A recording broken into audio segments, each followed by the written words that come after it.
It's been a week and a half since I've posted anything, and that is a bit of a stretch for me.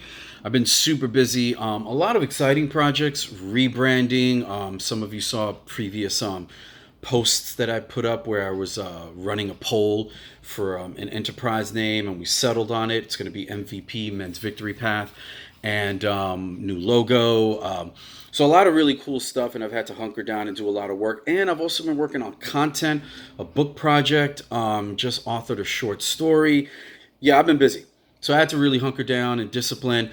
But I've also got a whole new content memes spread, for lack of a better term, that I'm going to be launching soon. And I've had a memes creator helping me with that, and really providing just a lot of good models, content, and value however I can. So I had to step away for a week and a half just to be able to lay that down, to systematize it and be able to leverage better, so that, in the coming months and years, there would just be more being dished out and creating greater engagement and, really connecting with people more online. So been doing that.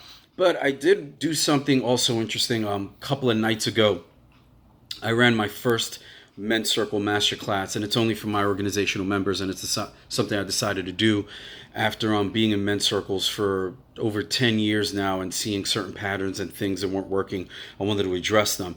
And the topic that I decided to focus on was exactly that: focus. Because especially living in the times that we live in today, where social media and regular media, it's so accessible right here in our devices, in our pockets, and we really need to pay attention to our focus and to make sure that it doesn't get too easily hijacked.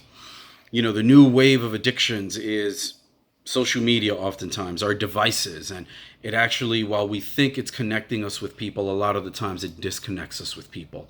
And there is a way to actually use it to connect with people. Obviously, during a pandemic, I'm sure many people were on Zoom, and we were using different types of video conference platforms to actually connect as best as we can.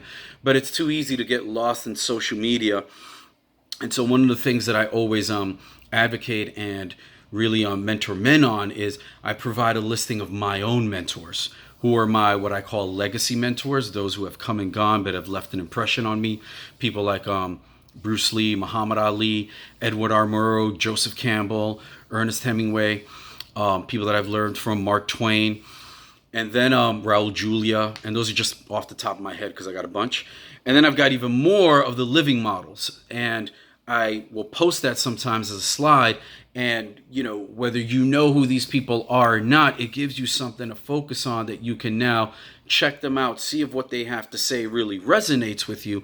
And if so, it's a really good way to discipline your social media intake. So I highly recommend that. And that's just one strategy, one example.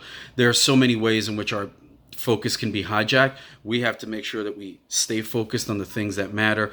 And most importantly, I think it was Jim Rohn. Yeah, it was Jim Rohn who said this, that we have to stand guard at the gateway or the doorway of our minds. And that's so incredibly important. Whatever cause it is that you're taking on, focus on that. Find the right leaders. Find the people that are going to provide some solid mentoring, some actions for you to be able to take if that's what you're looking for. If you're looking to make a bigger difference, if you're looking to contribute more in some way, what are the avenues, what are the pathways that are going to help with that? So that's going to be my thing for this week. Focus. What are you focused on? What is it that's really taking control of your focus? Is it you, or is it other things that are just so easily accessible on your phone? How do you discipline your intake through your phone or any other devices? All right. So again, I'm going to be putting out a lot more content, and also mark your calendar. Wednesday, July 22nd, I will be having another online talk like the one that I presented a couple of weeks ago, From Uncertainty to Greatness, 3 Secrets to a Man's Path to Fire, Freedom, and Fulfillment. So stay tuned for that. Ladies, if you got any men that, would get value from something like that, by all means, I would appreciate you sending them over, and I'll put more information out on that. So hope you're doing well. Take care. Stay focused. Stay engaged.